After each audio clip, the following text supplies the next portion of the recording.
If you've done your job as a sales rep all the way up until the end of where you're presenting your solution and that type of thing, and you get the client bought into it, they're buying that. They're buying the value that you're bringing to the table.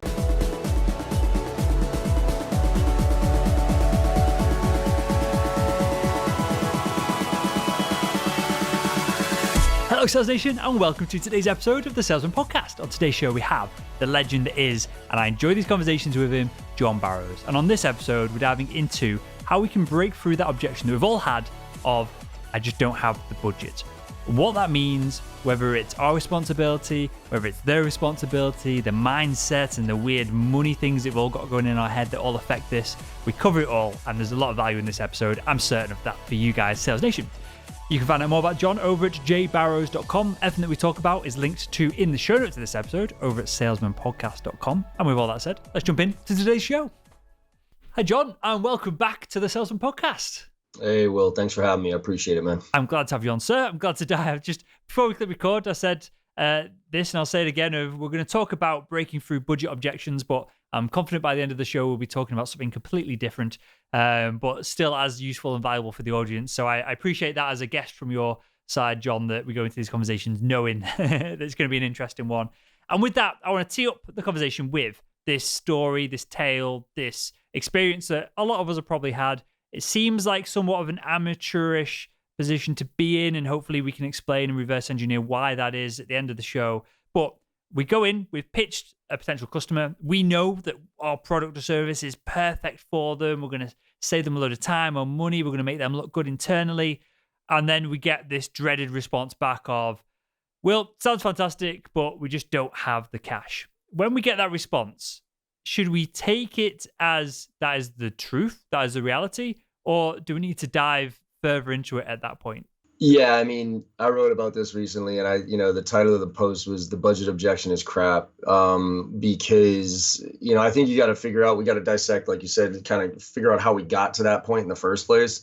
If you're pitching a solution that you think is right, and they legitimately, and you're at that phase where you're like presenting your solution, you've done the qualification, and now you're about to present, and you go through this whole thing, and afterwards you get we don't have budget for this. It's kind of, first of all, shame on you for getting to that level with a client without understanding if you were even close, right? And so I guess there's two things on that one that we can dive into. One is the person that gave you that objection. And two is, how did you frame the conversation before you even got there? And I'll go back to to the typical BANT, right? Budget, authority, need, and timeline. I think BANT's crap. I've always thought it was crap. Except for one in there, right? Budget, authority, need, and timeline. The only thing I care about in BANT is the need, right? Because if there's a genuine need there, then you can find budget. You can find somebody with authority that'll make this happen, and you can expedite a timeline, at least in my experience. And so for me, it's like, again, you got to make sure you know who you're talking to. Rarely do I get the budget objection from somebody above the power line, somebody in a real executive position who is a decision maker. Because, when we talk about champions, for instance, everybody talks about get a champion. Well, look, you got to make sure you know what you're talking about when you're talking champion, and you have a good vocabulary around that, a good definition for it. To me, there's fans, coaches, and champions. Fans are people that like your stuff, usually end users, but have zero bearing on the decision. Coaches are people that help you navigate the political waters and tell you who you need to talk to. But they, you hear stuff from coaches like, hey, you didn't hear it from me, but this is what's going on. So it's like, hey, thanks for the info, but if I can't use it, how good is it? And again, they're rarely invited to the table when it comes time to make that decision. Champions are people above the power line, and the two characteristics that I look for in champions are, one, they can steal budget. So they don't need to be the budget holder, but they need to be somebody who can have influence on budget. And then the other one is they agree to be your champion. You actually have that conversation. So like you ask them, hey, will you be my champion? Or, hey, you're going to fight for me internally, right? Because there's really only two answers to that question. One is, yes, John, absolutely. The other is pretty much anything other than that. And let me just jump in here a second, because this is super valuable in itself. Is that a question that we should be proactively asking, at least once within, and I'm talking about larger deal size business projects here, perhaps. But is that a question that we should be navigating and looking proactively to ask within the account? As in, we shouldn't be getting ahead of ourselves in the sales process before we found that individual. I think we need to hunt for it, right? Yes, and the answer is we should ask for it. And I think you should be very direct in when asking for it. Now, there's a time and a place to ask for it. You can't just straight up come out before you even developed rapport, relationship with anybody, or done anything and say, hey, you're going to be my champion on this. And you also got to be careful of who you're asking, right? Like I sell to VPs of sales and CEOs all day long. So when I say, will you be my champion? They know exactly what that means. Now, HR, IT, something like that, they'll usually get a little weirded out by that question. I did that to an IT director once. I was like, hey, you're going to be my champion on this. And the guy was like, what the hell are you talking about? I'm like, all right, sorry, let me rephrase here. It's almost a weird kind of like proposition at that point. Yeah. I could tell he was weirded out. So I was like, look, let me ask you, when the time comes to make a decision, you're going to fight for me. That's what I'm asking for. And again, and I think there's a time and a place for this, and it goes back to negotiations and what you're giving away to get. Negotiations all about gives and gets and the equality of those gives and gets. And so for me, for instance, here's a nice smooth way of asking for a champion, like a give and a get, right? A give would be somebody asking me for a discount. Hey, John, and this is kind of ties into our budget discussion too. Hey, John, things are looking good here, but any chance you could get a little bit of a discount here before I, really present this to the team or whatever it is. So it's like, instead of saying yes to that, first of all, you just, hey, you know what? I'm happy to, it's going to take me a little time. I got to go fight for you internally on my end to go get you that discount. We don't just give discounts here. So I'm going to have to go fight for you internally on my end. Let me ask you, if I can go get you that discount, if I fight for you and can get you that discount, will you fight for me when it comes time to make this decision internally on your end? Right now, that's effectively saying, will you be my champion without saying, will you be my champion? And again, the reason I'm very direct with that is because there's only two answers. There's, yeah, John, absolutely got to do this. And the other is, well, anything other than that, right? If you hesitate, now I got to figure out another way. What can I do to get you to be my champion? All right. And they've been direct with you, right? You're just giving it back as you've taken it. Because that's a direct, if we were having a conversation about procurement and how to deal with salespeople, we would be saying, you have to be confident and you have to ask for the discount. So you're only giving back to them as good as what you're getting, aren't you? Yeah. And there's a fine line between being direct and being rude in my experience. I think being, and I walk that line quite a bit, but, I cross it every once in a while too. But I think the directness is, to me, it's all about expectation setting, right? You set the expectation of, hey, look, this is how it's going to go. I'm not pulling any punches here. I'm going to try to get you what you need. This is what I need from you. How can we work together with this, and seeing if you're on the same page with that person, and ideally doing it up front. And again, I'm gonna tie this back to the pricing conversation. Like, a lot of people have different thought processes on pricing and when to introduce it. Some people want to talk about it right up front to just make sure you're not going to waste any time, and then show value based on that. Or the other approach is you don't talk price at all, and then you hit somebody, you show value, and then you share price, right? And that's the scenario you kind of brought up to start this whole thing off with is, you kind of show value, and then you present, and then, you tell them what the price is. But then a lot of times you get the, whoa, holy shit, like I had no idea it was going to cost that much. And now you just wasted a ton of time. So I'm a little bit in the middle of how to introduce pricing. I usually give ballpark pricing, like up front, early on, to say, especially if they ask. If they're asking, by the way, I just want a little red flag here. If somebody asks for price on the initial qualification call or something like that, again, you're either not talking to the right person, or they're just shopping and they're just looking for numbers. And I call it column fodder, right? They're putting you on a column to say, okay, whatever. But I'll say, okay, look, again, go back to give get. Hey, I'm happy to share with you some pricing here. Let me help me understand a little bit more about your scenario, right? So again, give, get. For me, it's like, okay, so how many sales reps are we talking here? What's your current, how many different locations, how many people, what's your hiring schedule for next year? Okay, for companies like you, give or take, a program would probably be in the range of, $30,000 to $70,000, something like that, right? Is that in the range?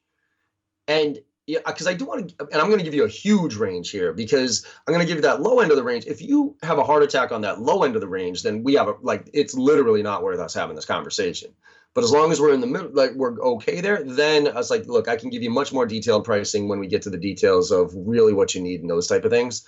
Because that was the way it sets the stage for it. And then it gets to the point where now when we present pricing, we have some, we have some parameters here that we can work with. So if we're going to go through this process, John, of perhaps give a little, get a little, give a little, get a little even, and we're almost like prodding them and then getting a response, and then we go back and forth, and perhaps over time we're narrowing down this price and this budget and we're sussing out where we are with it.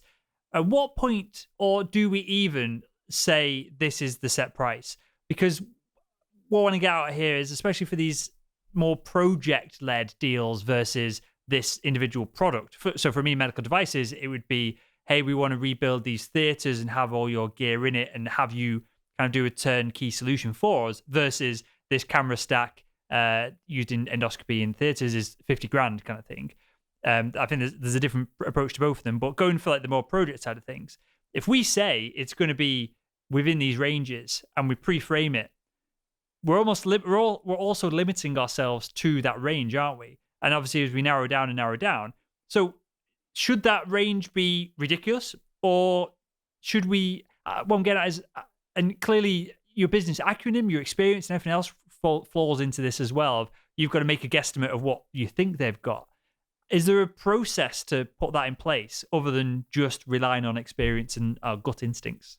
I think experience comes into it, but I mean, I think I mean, if your range is 10,000 to 2 million, then you don't know enough. Then you don't know enough. Like if you genuinely don't know enough to give them a quote, then you don't give them a quote. You know what I mean? But I think most people know their product well enough and kind of the parameters well enough. With a couple of data points, they can say, okay, give or take, unless something out of the ordinary comes up, or unless you're looking for us to do something totally customized or something like that, you're in that ballpark range of, again, $30,000 to $70,000 or $1 million to $2 million, something like that. Depending. I mean, I don't really sell multi-million-dollar deals, so I'm usually in the, 30 to 400,000 range as far as programs. And within that range, it's pretty easy to kind of check off a few boxes and say, okay, give or take, you're in this range.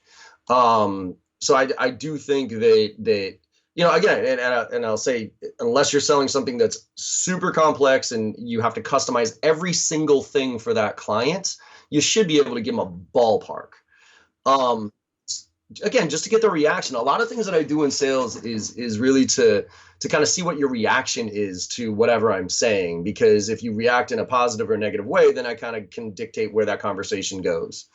Yeah. Okay. And this might seem like an obvious question. We're going to ask it anyway. Should we always be pitching the highest, most expensive offer to allow us to come back down, as opposed to being in a situation where we're trying to negotiate ourselves up the food chain of products or services, or the implementation of it? Yeah, I don't think always. Again, you don't want to oversell it, and you don't. But I do think you want to pitch the right solution. You know what I mean? I think you want to put everything in there. I think what a lot of reps do is, for instance, they'll present their solution, their software or whatever it is, and then and they'll hold off training, they'll hold off customer success, those type of things. And then they'll try to add them at the end. Oh, well, and then that never goes well, right? Because the client will say, oh, well, what about training? Oh, that's an extra cost there. And that's where the client's like, oh man, I had my head wrapped around this and now I got to spend extra for that. So I think what you do is you present the solution, like the best case scenario for them. If and again, this challenger sale type stuff, like, hey, when our relationships go best, this is how they typically are mapped out, right? You get this, and this, you get training, you get onboarding, you get all these different things. And then when they start to, balk on price, now instead of just discounting, now it's about taking stuff away, right? So now it's like, oh, okay, well, we can reduce the price if we take away the training. And now you're a little bit more in control than they are, because now nobody wants to have stuff taken out of what you just developed from a value standpoint and presented to them if they buy into it. And so, but then when they really, argue on price, you can be like, okay, well, all right, well, then we could just remove this and we can remove that. And they're, whoa, I don't want to remove that. You know what I mean? So it gives you a little bit more leverage there. And another point that I want to make on this is something that I'm going to beg sales reps to remove I want just remove this word from the vocabulary. Remove discount from your vocabulary. Instead, replace it with flexibility and creativity. And that's where I go back to framing the conversation up front. So somebody says, John, hey, you know what? I appreciate what, thanks for the cold call. Sounds like you got an interesting product. What would this cost me? It's like, well, help me understand a little bit more about your situation. Okay, give or take, you're probably in the range of 30 to 70,000, something like that. Is that in the ballpark? Well, yeah, I mean, it's a little bit pricey, but, do you guys offer discounts or something like that? Immediately I remove that from the equation and I say, you know what, look, yeah, we do have some flexibility and we can get creative with our pricing. Usually that comes in the form of length of contract or size of deal. So when we get to that part of the conversation, I'll be happy to address that with you. Right. So you address the concern, you framed it, and now you have something to go back on. So then when they start asking for discounts at the end, you say, okay, great. Again, get, I'll give you a discount. So do you want a 2-year or 3-year commit on that? Because if we do 3-year, I can get pretty creative with this. Or do you want do you want 100 licenses or do you want 150 licenses? Because I have some flexibility if we take it up to that next level there. And now you've set the stage for, again, the framework of the pricing discussion, the framework of the quote unquote discount discussion. And that's where I think you can have a lot more control as a sales rep, being in that situation, if you frame it the right way going into it. Why is that word in particular, discount, so toxic? Other than the obvious of every salesperson, like 99% of them drop their pants as soon as they think there's a deal on the table, they'll discount 10% immediately. So the kind of like purchaser assumes that. So putting that to one side, what even like linguistically or the framing of the conversation that comes with the word discount, why is it just such a horrible, toxic word for us? For various reasons. I think discount, a lot of people associate with price, but it also associates with your product as well. So if you've done your job as a sales rep all the way up until the end of where you're presenting your solution and that type of thing, and you get the client bought into it, they're buying that. They're buying the value that you're bringing to the table. And, and that's really ultimately, I mean, if you are literally just selling on price, then, this podcast isn't for you. This session isn't for you. If you're selling a pure commodity and it's a price-based thing, that's fine. But if you're selling value in any way, shape, or form, when you present it to them, and if they give you the chance to present value and understand and qualify the needs and then present the solution that fits those needs based on what you know, that's what they're buying into. They're saying, okay, that's cool. Now, when you discount, you're not only discounting the price, you're discounting the value that you just articulated, because you're like, hey, look, I'm going to, this is here's the package. It's going to cost you $80,000 or whatever it is. And all of a sudden, that's where my head's at as far as how much this thing cost, right? And how much value you've put into it as an organization and how much value it brings to me. Now you go down to 70 grand, you go down to 60 grand, you go down to 50 grand. And I'm like, psychologically, I might be happy as the customer because I'm getting a better price.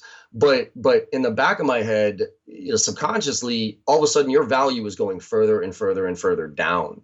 So now, I mean, I tell everybody, I ask the question, like, when you get something for free, how much value do you put on it? Right? Not much. So the less you pay for something, the more value it is. It's kind of like one of my favorites, the CEO of Red Bull. He goes, somebody asked him one time in an interview, they said, hey, why is, Red Bull so expensive?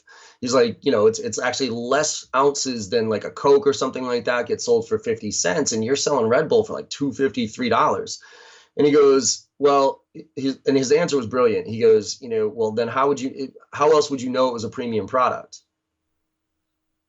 Nice. And to me, that was like, you know what, you're right? Because there's plenty of things where I go out there and I'm like, you know what, I want that, because there's a certain, it makes you feel a certain way, whatever it is. But if I found out it was cheap, then I'd be like, all right, it's like my favorite watch, right? Like Tag, like I got my Tag right here, right?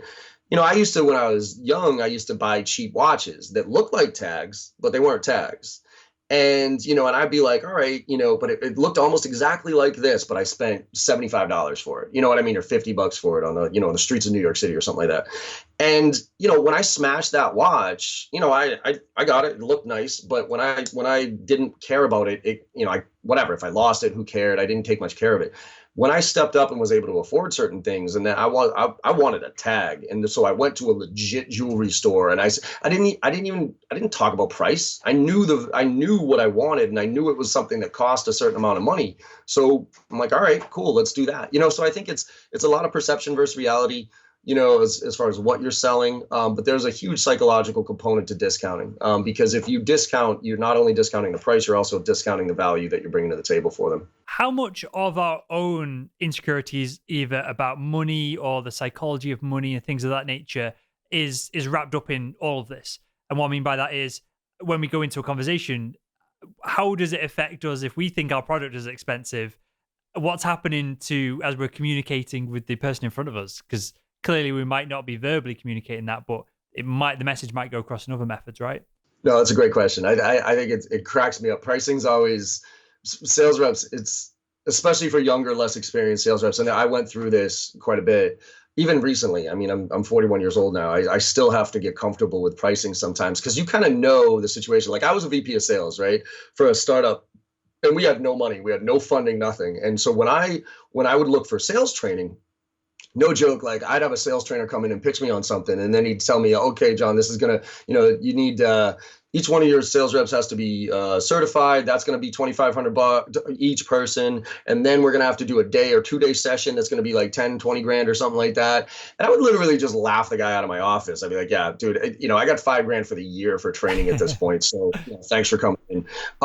And so for me, I have this soft spot in my heart for especially startups with no funding. It's weird. Like, an example, I actually discount more I used to discount more for smaller customers than I did for my biggest customers, because I'm like, my biggest customers, you guys have the money here. Like, but when you're talking about a 5-6 person sales team, I'm like, this is really expensive. You know what I mean? Type of thing. So I would actually discount, but then all of a sudden, for me, especially if it's on-site training for me, it's like, wait a minute, a day away from my daughter is a day away from my daughter. Like, you know what I mean? Like, I don't care who you are. So this is my price. But it cracks me up when price comes up with reps, because we get beat up on it so much that especially if you're a premium product and a premium price, you inherently are hesitant when you deliver that price. And so when somebody says, John, how much is this? The answer should, like, say something's $20,000, okay? When somebody says, John, how much does this cost? The answer should be $20,000. And then you should shut up and wait for them to go, whoa, holy crap, that's way more than I was, something like that, right?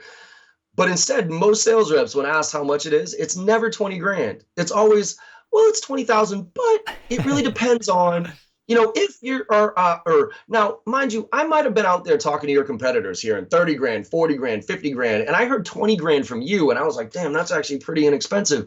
That sounds pretty good. But as soon as the word but comes out of your mouth, I ain't paying 20 grand anymore. You know what I mean? Like, you just gave me an objection before I even had one. And so, to me, yes, there are variables when it comes to pricing. Okay. But ultimately, when the pricing is delivered, you should just deliver it. Look, based on what you asked for, based on what we put together here, this is my recommendation for a proposal, and it's going to be $75,000. What's your feedback? You know what I mean? Like, and just wait for it. Because you could be unearthing an objection before you even get one. I'm literally going through this right at the moment, John, and the audience will laugh at this, and maybe you will as well, sir. But so the show's growing. The sponsorship deals that we were doing kind of like 12 months ago were like $1,000 here, $2,000 here, and paid the bills. Kind of moved me from one flat to this new flat, new studio, and loads of cool stuff going on there, and all the live content. But now I'm starting to talk about kind of like 6-month, 12-month deals. And I'm doing the same thing of, this is the market value of, there's a kind of like standard per 1,000 downloads rate that most medium-sized podcasts kind of like sell advertising at.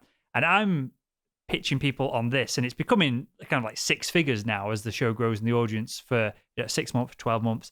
And I've done it twice in this, we're just moving into quarter 2 now, but twice in quarter 1 I did it of, I was a bit hesitant of the price. So I was like, well, I'll just give it just below the kind of market value. I know that the audience is really strong. I know that there's super niche. There's very few audiences of this size of like millennial, B2B sales professionals, people somewhat affluent, all this good stuff.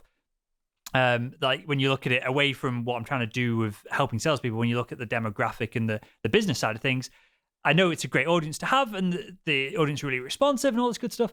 But still, I was like, I'll put it just underneath that. And clearly, there's something going on in my head with the value of the company and all this good stuff. And then the 2 deals that I've pitched recently, both of them, I've just gone, what's the price? Yep, okay, we'll do it. And I'm like, shit, that's like, I should have charged double, because they responded so quick to just say, yes, thank you, give me an invoice. There was no selling. There was no, give me a proposal, let us talk through this. I think we need to change this, or it's too expensive, or discount. It was just like, smash, yes, send us an invoice. So clearly I'm underpricing everything that we're doing. And it's the one that I'm talking about in my head specifically, which is about 3 months ago. The one after that was about double, and still, and this is a different company, they still snapped it up. So still, I need to, and this is an entrepreneurship kind of thing, more so than sales. Perhaps you've got specific profitability and margins that you've got to make in your sales role. But I'm going through this as well. And I just thought that'd be kind of context for the audience as well. No, it's spot on, man. I mean, I think and y'all kind of, this is where, so a recommendation here for reps out there. First of all, one of the best things that you can do when it comes to pricing, and this is why, I'm heavy on this with my training, is prospecting, because I think I've talked about this on your program before. It's like, I found one solution to pretty much every other problem at every stage of the sales process, and it's a big fat pipeline. You know what I mean? Like if you have a big fat pipeline, you don't have to try too hard at the rest of that stuff: negotiation, objection handling, discount. Like for instance, for me, I'm currently booked and through July right now with on-site trainings. And so when somebody comes to me and says, "Hey, John, I'm interested in your training and all this other stuff, how much is it?" And it's like, all right, well, first of all, it's in July, and second of all, here's my rate card. And like, whoa, oh man, come on, you're twice as expensive as your closest competitor. I'm like, good for them. Actually, shit, good for me. I should probably be charging more. And because I want to put myself in a position where I want your business, I don't need your business. When you need it, when I want your business, I sell the right way. I ask the right questions. I make sure it's the right fit, all those different things. When I need your business, I do some shady shit. You know what I mean? Like I'll call you up at the end of the month and give you that discount that you didn't even ask for. I'll do some just weird thing, go over your head just to kind of get that deal in, whatever. That's when I need your business. That's why consistent prospecting is so important. I don't care what your role is. The other point I'll make is you need to practice when it comes to pricing, how you deliver pricing. So I tier out my accounts, right? So I got my tier 1s, tier 2s, and tier 3s, my great, average, and crap. And, and my tier 3s, I used to be like, ew, stop. I don't even want to talk to you because you're a pain in the ass. I don't even want you. I don't even want you as customers, right? Because if you come on as customers, you're usually the one that sucks up all my time, and it's not usually not a good fit, whatever. But now I actually really like my tier 3s, and for one very specific reason, and it's for practice. So now, for instance, I'll go back to my example of selling sales training. Like I was uncomfortable when I had a 5, 6, 7, because I charge day rate stuff. Like, so for my training, when I do on-site stuff, it's a day rate. So you can put 5 people in there, you can put 3,500 people. It doesn't matter to me. Really where it starts to make sense from a per head count standpoint is around the 2025, right? That's where it's like, okay, per head, that's how much it's going to cost. That makes sense. When you're down 5 people, 6 people, something like that, like the per head fee is really up there, right? But again, to me, a day of my time is a day of my time. A day away from my daughter is a day away from my daughter. So what I had to do to get comfortable presenting price was I got a bunch of tier 3s in my territory and into my pipeline. And when the price came up, I would say, hey, I just want to let you know. So the pricing's $20,000, and I just want to let you know I don't discount. So, and I would wait for it. I'd say, it's 20 grand and we don't discount.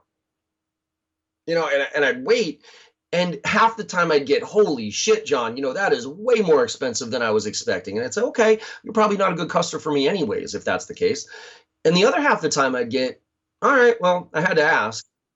And I'd say, okay, well, I have to say no. Is that okay? Let's move on, right? And what it did was it built up my confidence.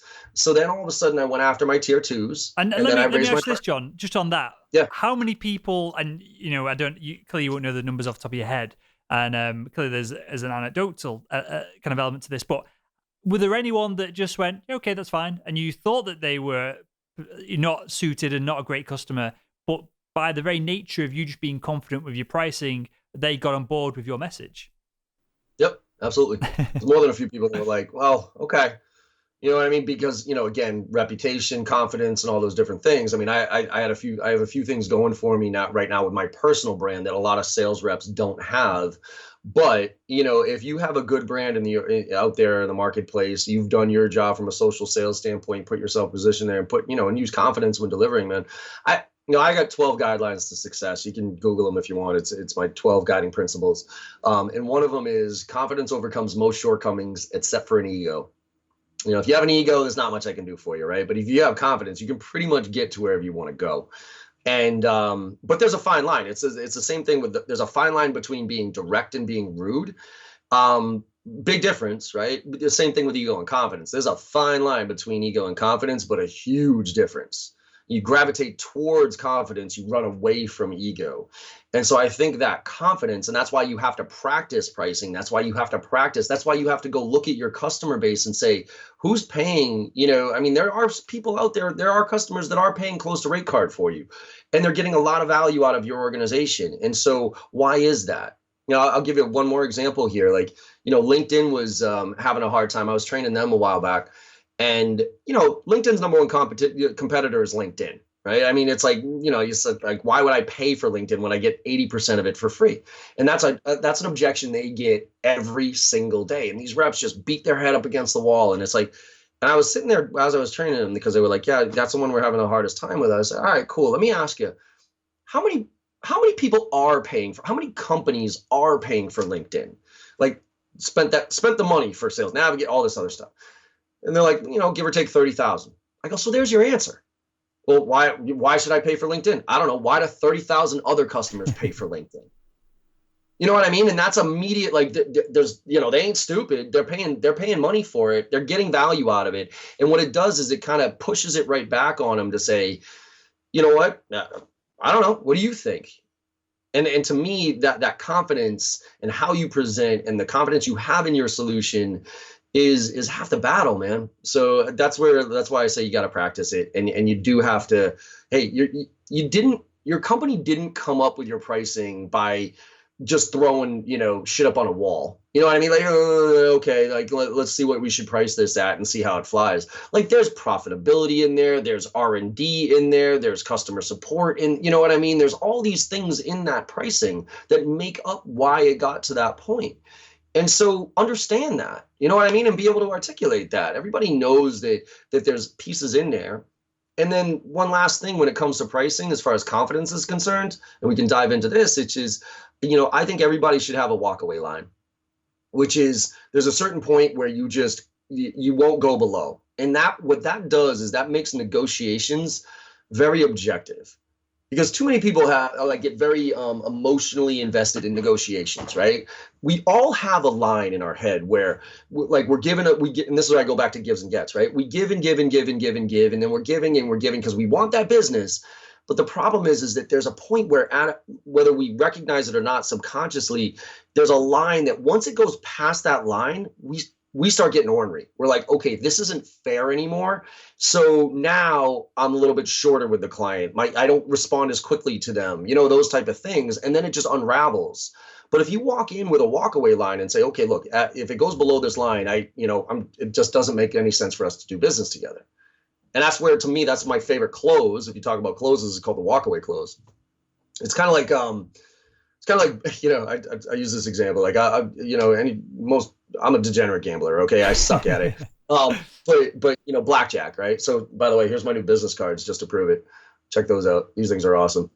Yeah. But anyways, blackjack cracks me up, right? So say you're sitting at a table and the dealer shows 7 and you get 16. What do? I've literally no idea. I don't know whether I've never played blackjack in the whole of my life, John. All right, well, so the goal is to hit 21. 16 is literally the worst hand you can get, right? Sure. Because it's always this emotional decision, right? Because especially if the dealer shows 7, you have to assume this dealer has 17, and so you have 16. So you're like, and it's hit or stay. Now the book says hit. The book, if you read blackjack and you study it, the book says hit every single time. I don't hit every single time. But what happens is, reps will sit there, or I'm sorry, reps. People, I'll be sitting at the table, gambling, and all of a sudden somebody will sit down next to me, and it goes around, whatever. Dealer shows 17, dealer shows 7, they get 16, and oh, son of a bitch, and like, oh shit, you know what? And they start looking around, and they're like, and pretending like they're counting cards, and they're like, oh, there's a lot of face cards out here, so I don't know, hit, and then they bust, and they get all pissed, and then it goes around again, and then it comes up, it's like, 16 again, son of a bitch, stay, and then the dealer wins, and they get all pissed, and it's always this emotional thing. For me, I don't hit on 16 every single time. I don't stay on 16 every single time. But for that shoe, I hit on 16 every single time. You know why? Because I don't want it to be an emotional decision. So it's the same thing with negotiations. Like there's a line that once I go into negotiations, once it goes past that line, I'm like, okay, it doesn't make sense for us to work together at this point. So good luck with everything. And I'll see you, if you want to re-engage, please let me know. And that just makes things so much easier from a negotiation standpoint. The whole thing about negotiations, right, is about gives and gets and the equality of those gives and gets. The problem is, as sales reps, we are givers, right? We give and give and give and give and give, and we don't get very much in return until the end. And when we do that, or we don't try to get anything in return until the end, and because we feel like, hey, we've given you all this stuff, now it's my turn, right? But the problem with that is, by doing that, by giving, and not getting anything in return, we actually have conditioned the prospect in two ways. One of them is we've conditioned them to treat us poorly. This is why sometimes they don't even have the common courtesy to call us back at the end of that conversation, right? Because why would they? There's no respect in this relationship. The other thing we've done is we've conditioned them to keep asking for things. This is why they keep asking for discounts. They keep asking for more time to make a decision. They keep asking for extensions on trials and those type of things because we haven't stopped them. And so the idea of effective negotiations, and this is really, literally my negotiation training, is you line up all the things that your client gives, all the things that your clients want from you. Here's a tip. Everybody at home can do this. Coming out of this training, this will probably be the big nugget you can take out of today's podcast here, is literally brainstorm every single thing you could possibly imagine, right? What of the things that your clients ask of you? They want information, they want discounts, they want trials, they want extensions on trials, they want, bigger discounts, they want better terms, all these things, right? And line them up. Say there's 20 things on the list. One is super easy to give away, right? So something like send me information. 20 is really hard to give away, something like a really deep discount or whatever. And then flip it over and say, what are the gets? What do we want, right? So we want a meeting with power. We want timeline, process. We want signed contract, testimonial, all these things. And then you line that up early to late. Early on, I want a 15-minute call. Late on, I want a signed contract. And then you match them up. So effectively, when somebody asks for a 5, I'm asking for a 5 in return. Somebody asks for a 10, I'm asking for a 10 in return. And we score deals. I gave away a 1, a 5, and a 6. I got a 2, a 4, and a 7. That score, 12 to 13, tells me how healthy the deal is. The more equal the deal is, the healthier it is. And that to me puts that objectivity into the sales process so that, let's put it this way, the more objectivity you can put into the sales process, the better off you're going to be. The more subjectivity, that's where you're in trouble, because now it's all about emotions and feelings and all that other stuff. And we'll wrap up with this, John. I love that. And that is a formula that in my analytical brain and the way that I sell analytically, just the way that I'm programmed, that makes total sense. Let me just play devil's advocate here slightly. Should we, rather than line up a 5 with a 5, should we give them a little bit more than what we take? Or is that just down to, because there's plenty of people out there, there's plenty of gurus, experts who are pushing this at the moment, that we should always kind of give 51%, take 49% and be outcome independent and all this stuff. And it's one thing to say it, it's a totally different thing to put it into practice for a sales rep. I'm very kind of passionate about that. But should it always be equal? Should that be the goal that we're aiming for with this? Well, I mean, I think it depends on what you mean by equal, right? I mean, 15 to 15, 30 to 30 all the way through. Absolutely not. You know what I mean? There's an ebb and a flow to it. So we're going for net out of when the deal comes together, it's a fair deal. Yeah, and it's in relative equality, if you will, right? I mean, I mean, ultimately, it's not about winning, right? Negotiations isn't about winning and losing. Negotiations is about both walking away with a mutual agreement here, right? If somebody wins and somebody loses in a negotiation, that's a bad negotiations. And so, I think it's all relative. Now, don't get me wrong. Like when we score, like I score my deals, okay? I've won deals before that have been 112-5, you know what I mean? Or vice versa, where all of a sudden some bluebird comes in, some client calls me up and says, "Hey John, I heard about your training, from so and so. We got a team, we're growing like a weed. I want, come on in here." And it's like, holy shit, you know what I mean? I didn't do any qualification, like they knew what the cost was and they came in. On the other hand, there's been times where I've been getting my ass kicked on a deal, and all of a sudden, it came through for whatever reason, at the end of it, whatever. So it's really what it is that scorecard that we put together is really just a mirror to your gut. So it's like your gut's telling you a deal's good. Your gut's this kind of puts an objective mirror up there and says, okay, are you close? That's really what you're trying to do, is make sure you're close, right? 5149. I don't really give a shit about what the actual number is, just to make sure it's not like this. And if it starts to get like this, if it starts to really get away from you, what you want to be doing is trying to figure that out sooner rather than later. So you're not trying to play catch up at the ends, because that's where it really starts to bite you in the ass. Is it, if you don't, a lot of reps think negotiations, starts when it comes to price.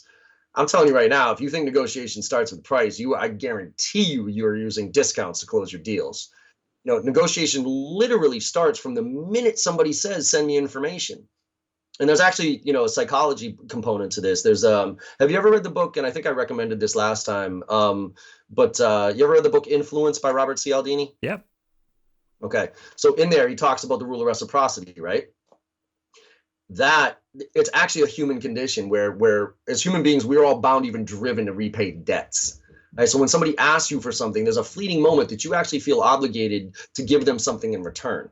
And if you ask for it right then and there, it's actually quite easy for them to give you. So when somebody asks for something, but there's an immediacy to it, right? So when you ask me for something right now, even if it's something as simple as send me information, if I ask you, "Oh, sure, happy to send you information. When do you want to schedule a brief 15-minute qualification call so I can follow up on that information, see if it makes sense for us to take the next steps."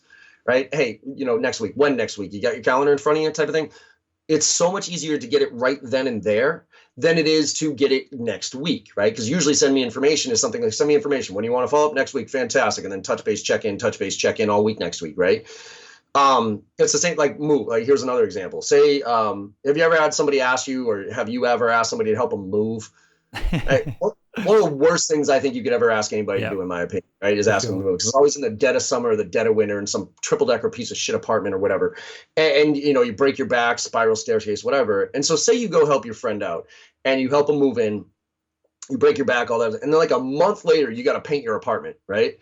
So a month later, you go back to your friend and say, "Hey, you know what? Remember like a month ago, I helped you move in and all that stuff. And you might help me paint my apartment this weekend?" What's the answer usually like a month later, right? Well, the weird thing is with that is that I wouldn't say, "Hey, a month ago I did this for you." I would just assume that if I make an ask now, that they're going to repay me.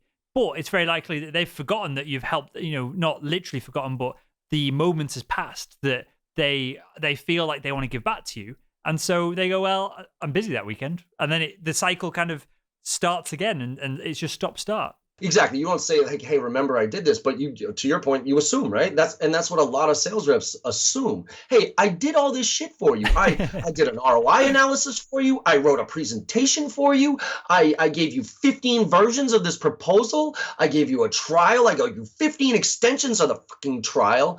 And now it's my turn, right? Now it's my turn." But that's the wrong way of looking at it, because they don't remember all that shit. Right. So let's go back to the moving example. So say, you're going to have you're going to paint your apartment in a week, and somebody comes up to you this weekend and says, "Hey, John, you help me move in this week?" And I says, "Yeah, sure. No problem. Hey, you know what? In a couple of weeks, I'm going to be painting my apartment. You mind help me out then?" How much easier is it to get that person to say yes right then and there? Yeah. So it's the same thing with negotiations. It's like there's an equality to it. When somebody asks for this, and now there's quid pro quo, by the way, which is I'll do this for you if you do that for me. And that's a contentious way of dealing negotiations. The other way of handling it is the rule of reciprocity, where the ideal state is you can say, "Hey, look, I'm thrilled to give you whatever you're asking for. In order for me to give you exactly what you're asking for, this is what I'm going to need in return from you." So there's a nice little, again, I'll go back to that champion conversation. Hey, look, you want a discount? Okay, you know what? I actually do want to, I really want to help you out. I want to get you the pricing that's going to make you feel comfortable with this. I'm going to have to go fight for you internally on this one on my end to go get you that discount. Let me ask you, if I fight for you internally on my end and go get you that discount, will you fight for me internally on your end when it comes time to making this decision? Give, get. Right? There's something there where there's a flow to it where it's a lot more natural to do it this way. You know it as well as I do, and so does all your audience here. The best relationships that anybody's ever had, personally and professionally, are the ones that are the equal ones, right? The one that there's respect there. The ones that are unequal never work out right, whether they're customers or significant others or any of that stuff. There has to be some equality there, and that's what I drive for. Yeah, it seems like if I had to sum it up, we're aiming for a partnership here as opposed to a checklist of this and that and tit and tat and going back and forth. And you can almost then, you don't have to assume the other person's almost looking out to repay whatever debt they've got themselves into by the help that you've given them. I think that partnership in business is the best way to sum it up. And with that, John, I've got this final question. I've asked it you before, mate, so I'm going to ask it you again. And that is, if you could go back in time and speak to your younger self, what would be the one piece of advice you give him to help him become better at selling? Yeah, I mean, I've said this before. I go back to split testing. I'm going to give you two because I gave you this answer before, but I do want to reiterate it because I think it is that important. I think split testing, A/B split testing, everything you do is one of the biggest things that that you can do to be successful. And I wish back in my early days when I was doing so much activity, right? Again, I was making $400 a week to get 8 meetings a month, right? I had a 0.5% conversion ratio. And I felt like the elevator pitch was it. So I just perfected my elevator pitch and I said it until my ears bled. Looking back on that, if I had come up with 4 different approaches and instead of making $400 with one generic, made 100 with 4 different approaches and started to pay attention to those, like that, I would have gotten a lot better, a lot faster. You can do this with everything, right? Objection handling. Write down the objection, come up with 2 different approaches to it. Next 10 times, deal with it this way. Next 10 times, deal with it that way. So I want to reiterate that. I know that's the one I said last time. The one I really do want to, impart, just share with the audience this time is something I just talked about recently, which is, just stop doing what you're supposed to do. For a while there in my career, I did what I thought I was supposed to do. I sat and did for 2 years. I was in this role, then 2 years in that role. And it never really felt right to me. A lot of times, like when it didn't feel right, I'm like, this doesn't make a lot of sense of the why I'm supposed to, but I'm going through like, this is what I have to do. And, when I stopped just going through the motion, I guess it's also ties to going through the motions. A lot of us just go through the motions. We show up to our job, we make the 50 dials like we're told to or whatever. We send out our activities, we do our forecasts and we kind of just drone through. I'd say that's if I could go back and tell myself something, it would be to pay attention and just don't always do what you're supposed to do. If you feel like what you're doing is right and you're doing it for the right reasons, approach it your way and then prove, bring data back to your manager or somebody like that saying, hey boss, I did it your way. And, I tried it and this is what the results were. I spent a week doing it my way and this is what happened. And look at these results. You know what I mean? I think this is right. And that's where, again, I go back to, the activities that you do for a day-to-day job, whether you want to jump out into entrepreneurship or stuff like that. I mean, I one of these days, I'm going to flip this over and interview you because, I want to talk about what made that decision for you to say, what, screw the corporate thing. I'm going to, I'm going to do a startup. I'm going to do a podcast. I'm going to do it a different way. Right. I'll tell you that for me, it wasn't, we'll wrap up this, John, because I'm conscious of time here, mate, but it was one, scalability and how rapidly I could get to, becoming somewhat financially independent, which is important to me. And then the other side of it was that I just really wasn't enjoying medical device sales by the end of it. The boss I had, he was a good guy, but I've talked about it on the show before. He just had a kid. He just had a massive extension on his house. He's a better salesperson than he was a sales manager. And kind of all this stuff compiled with me hitting target, but still getting moaned at every single moment of the day. So I wasn't enjoying it. And I've just always had this kind of, and I think a lot of salespeople do, I've always had this itch to own something that is just as valuable to me. And this is probably due to underlying psychological issues that a therapist could probably solve. But having ownership and having total responsibility of something was important versus knowing that I could just go to the same job every day and go back and forth. And one final thing on this, have you seen that newish video that Casey Neistat put out of, it's called Do What You Can't? No, I haven't seen that. I'm going to send you a link to that. I'm going to link it in the show notes to this episode. And I think that sums up a lot of what you just described there. And I appreciate that. And with that, John, tell us where we can find out more about you and then your online learning platform as well, because there's a shit ton of great content in there. And I think the audience, there's real potential value. And if they've enjoyed this show, they've enjoyed your insights, they've enjoyed your take on things, clearly that's the next step for them. Thanks, man. I appreciate it. Yeah, I mean, you just go to jbarrows.com. So jbarrows.com. All of it's there. I got a resource library that has probably 120, 30 pieces of content on there that are mostly free. And then I do have my online portal that is the exact training, it's focused on prospecting, but it's the exact same training I give to Salesforce, LinkedIn, all those companies. And it's what they use to do their onboarding. So there's that. And then there's, I'm starting to play around with Facebook Live. So if you go to Facebook/jbarrows, I got my Facebook page there. I'm starting to play around with Facebook Live. I got Make It Happen Mondays, every Monday from 12:30 to 1 o'clock East Coast time here. And then Snapchat, obviously, I'm still doing that. I answer tons of questions on Snapchat for reps who just have quick, hey, John, thoughts on this, whatever. I hit those up. It's John M as in Michael Barrows. And then there's the LinkedIn and the Twitter stuff too. So, I'm trying to share as much content as I can, much valuable content as I can, and package it in a way that reps can get kind of bite-sized, digestible nuggets that they can go out there and execute as quickly as possible with. So appreciate it. Good stuff. Well, I'll link to all that in the show notes of this episode over at salesmanpodcast.com. And with that, John, again, mate, thanks for the conversation, the insights. Thanks for we went down a lot of rabbit holes with this one. I'm sure we could have gone down into the psychology of it even more so if we had more time. So I appreciate that. And I want to thank you again for joining us on the Salesman Podcast. Awesome. Thanks, Will. I really appreciate it. Have a great day, everybody.